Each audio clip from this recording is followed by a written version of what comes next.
मैं डॉक्टर पुष्पा कुमारी, assistant professor, स्नातकोत्तर हिंदी विभाग, SM महाविद्यालय भागलपुर में कार्यरत हूँ।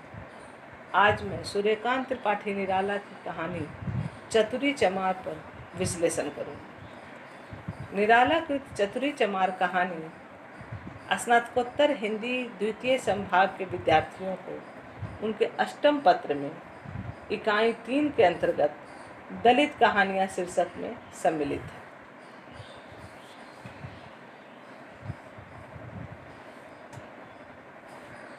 सूर्यकांत त्रिपाठी निराला की रचना चतुरी चमार। चतुरी चमार एक दलित कहानी है। यद्यपि दलित कहानी के संबंध में यह परिभाषित किया जाता है कि दलित कहानी दलित कथाकारों द्वारा ही सृजित होनी चाहिए, लेकिन ऐसा आवश्यक नहीं। रचना में इतनी सारगर्भिता होनी चाहिए, इतनी यथार्थता होनी चाहिए कि उससे यह एहसास न हो कि इसे रचना करने वाला उस जाति से या उस धर्म से या उस भाषा से संबंधित है या नहीं।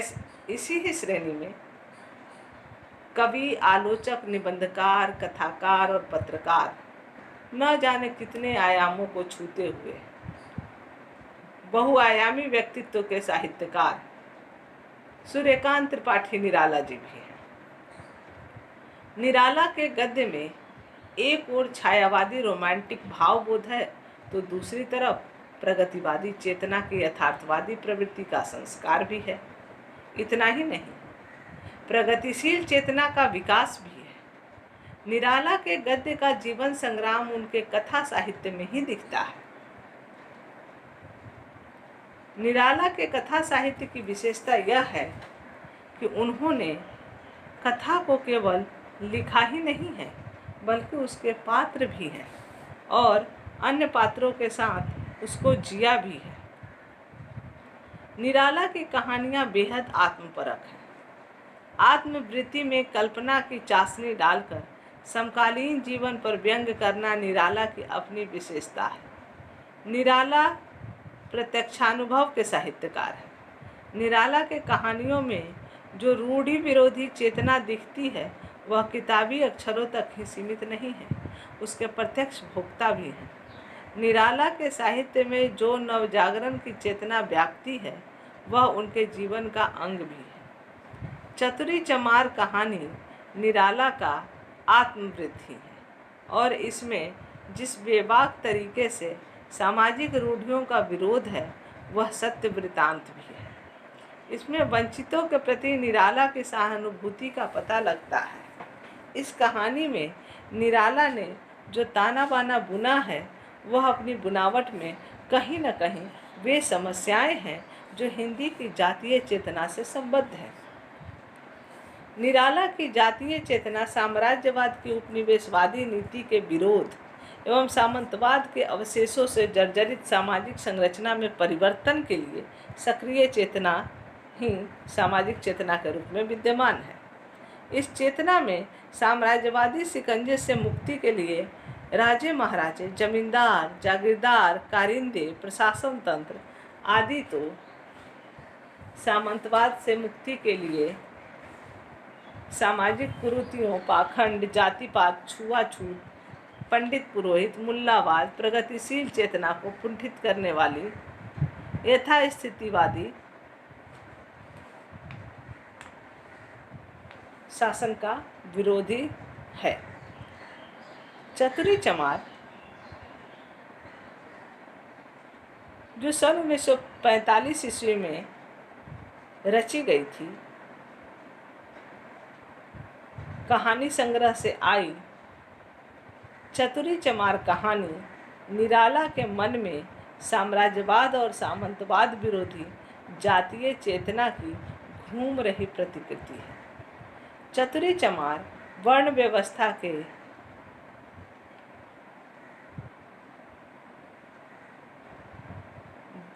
सांकल में बंधे मनुष्य के बंधन मुक्त होने की कहानी है। वर्ण व्यवस्था सामंती व्यवस्था का ही अभिशाप है। निराला ने इसमें लिखा है समय समय पर लोध, पासी, धोबी और चमारों का ब्रह्म भोज भी चलता रहा। घृत पक मसालेदार मांस के खुशबू से जिसकी भी लार टपकी, आप निमंत्रित होने को पूछा। इस तरह मेरा मकान साधारण जनों का अड्डा बल्कि हाउस ऑफ कॉमन्स हो गया। आगे फिर लिखते हैं, जब मैं डाकखाना या बाहर गांव से लौटता हूँ, मैं चिरंजीव अर्जुन के यहाँ होते हैं या घर ही पर उसे घेर कर पढ़ाते हैं। चमारों के टीले में गोस्वामी जी के इस कथन को मन्हु मत गजपन निरखी सिंह किशोर हिंचो वह कई बार सार्थक करते दिख पड़े। मैं ब्राह्मण संस्कारों की सब बातों को समझ गया, पर उसे उपदेश क्या देता। चमार दबेंगे, ब्राह्मण दबाएंगे। दबा है दोनों की जड़ें मार दी जाए, पर यह सहज साध्य नहीं। निराला हिंदी कहानी क्षेत्र में प्रेमचंद के समानांतर ही यथार्थ जीवन को नया आयाम दिया है। हिंदी कहानी को नई दिशा एवं नया आयाम देने का काम निराला की कहानियाँ प्रमुख रूप से करती हैं। इनका 3 कहानी संग्रह है, लिली, सखी और सुकुल की बीवी। चतुरी चमार और देवी स्वतंत्र संग्रह है। चतुरी चमार सखी का ही नया नाम है। देवी कथा संग्रह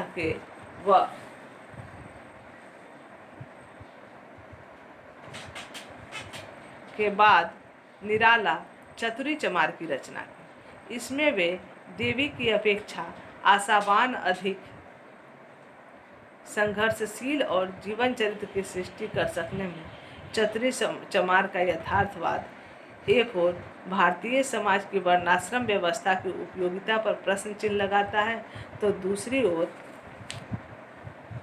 शूद्रत्व मिटाने के लिए तत्पर शोषित वर्ग के उभरे हुए स्वाभिमान की ओर भी संकेत करता है। चतुरी पीढ़ी दर पीढ़ी से इस सम्मान से वंचित होने वाला एक अभागा व्यक्ति है।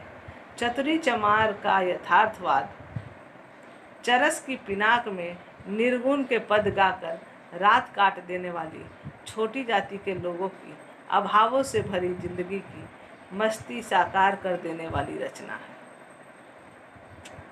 निराला ने अपनी इस रचना के द्वारा सामाजिक यथार्थ की सहज प्रभावान्विति को रेखांकित किया है।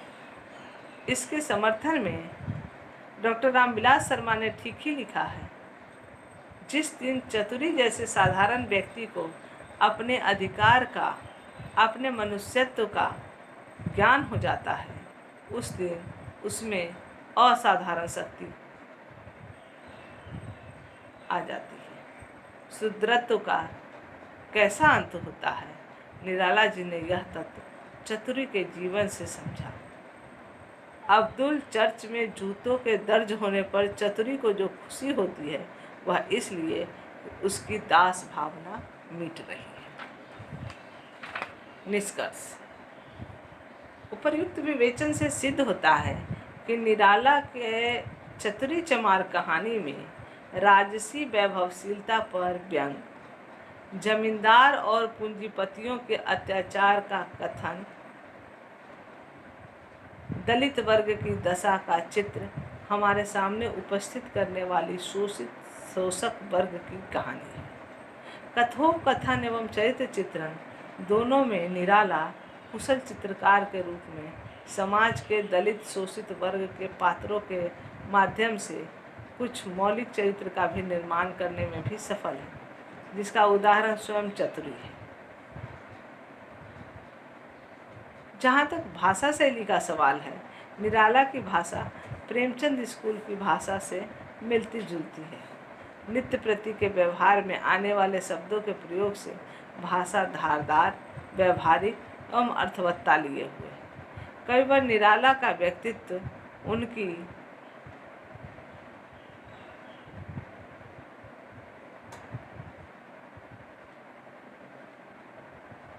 हर रचनाओं में भी प्रभावी रूप से असर डालती है। यही कारण है कि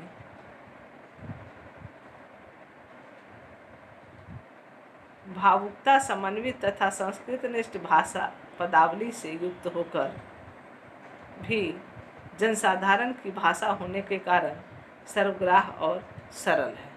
धन्यवाद।